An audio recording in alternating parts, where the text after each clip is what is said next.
বর্তমানে অধিকাংশ মানুষের সমস্যা হচ্ছে ওবেসিটি বা স্থূলতা বা ওজন বেড়ে যাওয়া।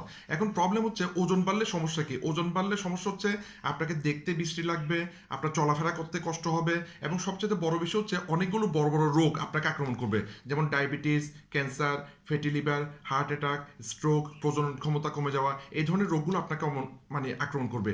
কিভাবে ওজন কমাবেন এবং নিয়ন্ত্রণে রাখবেন 7টি পরামর্শ আপনার জন্য। 1 নম্বর পরামর্শ হচ্ছে কন্টিনিউ আপনাকে টক্সিন বা বিষাক্ত পদার্থ বের করে দিতে হবে শরীর থেকে। 2 নম্বর বিষয়টা হচ্ছে সঠিক খাবার গ্রহণ করবেন, যেগুলো পুষ্টিকর এবং সহজে হজম হয়, কম খাবেন, এই ধরনের বিষয়গুলো মেনটেন করবেন। 3 নম্বর হচ্ছে প্রোটিন বেশি খাবেন, মানে কার্বোহাইড্রেটের পরিমাণ কমাবেন। 4 নম্বর বিষয় হচ্ছে physical activities, continue physical activities করবেন।